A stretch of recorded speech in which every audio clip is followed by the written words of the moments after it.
Bab 564.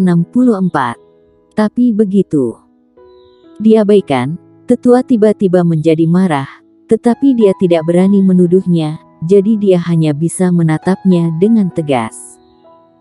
Benarkah kerajaan Dinghan dan Partai Yuan adalah orang-orang yang tidak jantan? Bagaimana dengan itu?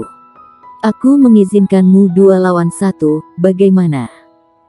Pada saat ini, suara warrior yang muncul di telinga semua orang lagi terlalu mengintimidasi. Tetua dari Partai Yuan sangat marah. Tetua Partai Yuan sangat marah. Mengapa kita tidak bersama dengan Tetua Haris Yun untuk bertemu dengan warrior yang hanya peringkat ketiga alam bangsawan, dan Penatua Yuan 10 tahun yang lalu, dia telah mencapai peringkat ke-9 alam bangsawan. Dengan kekuatan sesepuh, seharusnya mudah untuk membunuh warrior yang itu. Pria terpelajar itu berkata pelan. Sudut mulut tua tetua sedikit berkedut. Meskipun dia belum pernah bertarung melawan warrior yang, dia masih mendengar sesuatu tentang warrior yang berada di Istana Bunga, tetapi dia membunuh beberapa master peringkat 9 alam bangsawan berturut-turut. Apalagi, naga emas itu telah membantai 10.000 prajurit penelan jiwa lainnya sebelumnya.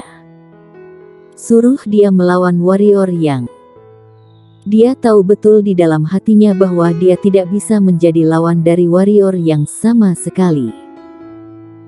Tapi kali ini, pria terpelajar itu mengatakan ini di depan wajahnya.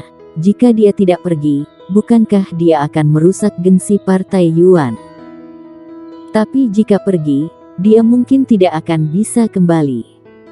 Bukankah warrior yang membicarakannya sebelumnya? Izinkan kami 2 lawan 1.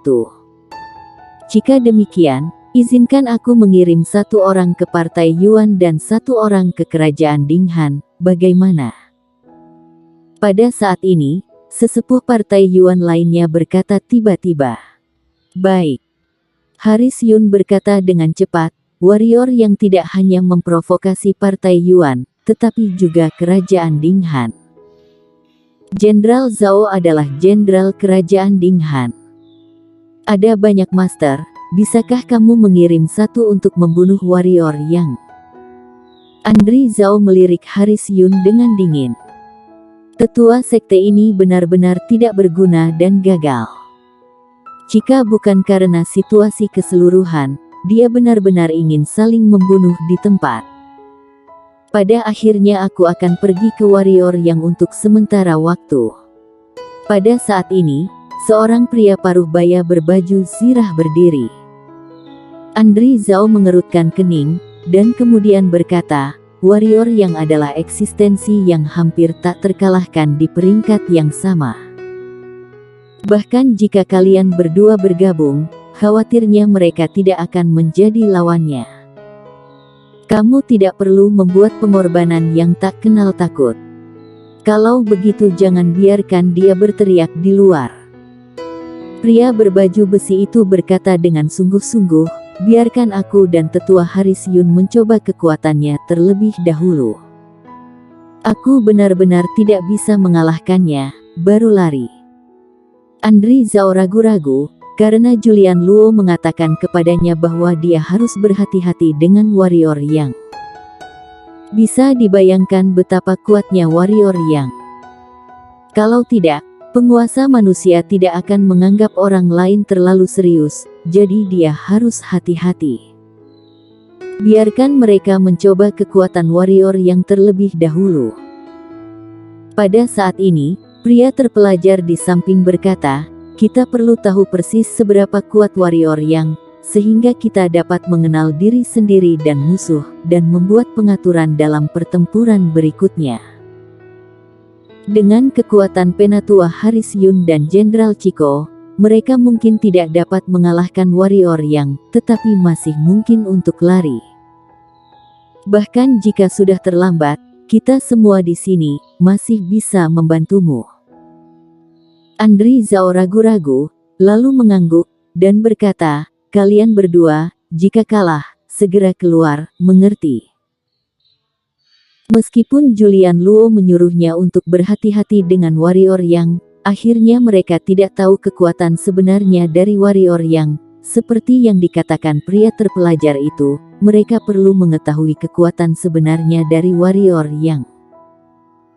Jika Andri Zhao tahu tentang catatan warrior yang di reruntuhan pendekar suci, aku khawatir dia tidak akan membiarkan mereka berdua pergi berperang. Sayang sekali dia tidak tahu, karena pada saat itu Julian Luo sudah memblokir kekalahannya dari warrior yang. Sebagai raja manusia, bagaimana orang bisa tahu bahwa ia dikalahkan oleh warrior yang tentunya akan menjadi pukulan fatal bagi pamornya. Karena itu, ketika dia menjelaskan kepada Andri Zhao, dia tidak memberitahu kekuatan sebenarnya dari warrior yang, tetapi dia hanya menyuruh Andri Zhao berhati-hati. Pria lapis baja itu mengangguk, tetapi Haris Yun merasa sedikit jijik di hatinya.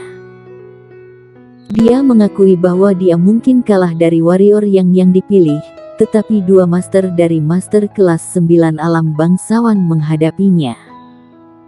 Apakah masih tak terkalahkan untuk pangkat alam bangsawan? Warrior yang hanyalah alam bangsawan, bukan alam kaisar. Pendekar hitam dari wilayah tengah di depan mereka terlalu pemalu. Keduanya meninggalkan aula dan datang ke kehampaan. Warrior yang, kamu berani datang ke partai Yuanku untuk menjadi liar. Orang tua ini akan memberitahumu cara menulis kata kematian hari ini. Haris Yun memelototi warrior yang segera saat dia datang, seluruh tubuh menyebar dengan panik. Warrior yang mencibir, dan dia mengayunkan pedang Chi Feng di tangannya. Riak yang menjulang melintas melewatinya. Ekspresi Haris Yun berubah dan dia akan menembak. Namun, kecepatan riak itu tiba-tiba meningkat tiba-tiba. Ketika dia datang kepadanya, Haris Yun ngeri dan hanya ingin menghindar. Sayangnya, pada saat ini, dia merasa bahwa dia diselimuti oleh kekuatan aneh. Ketika kekuatan itu menghilang, riak itu hilang. Haris Yun tertegun, lalu tertawa terbahak-bahak, dan berkata, warrior yang, ini energi pedangmu. Ternyata hanya itu. Warrior yang memandang Haris Yun seperti orang idiot. Wui. Haris Yun juga memikirkan sarkasme dan ejekan, dan tiba-tiba, aliran darah keluar dari lehernya. Mata Haris Yun terbuka lebar, dan pikiran terakhir dalam hidupnya terlintas di benaknya, apa yang terjadi. Kemudian, kepalanya miring dan jatuh langsung ke tanah. Diam. Seorang master peringkat 9 dari alam-alam bangsawan dibunuh oleh warrior yang dengan satu pedang. Bahkan tidak bisa melawan. Apakah warrior yang master alam kaisar? Bersambung.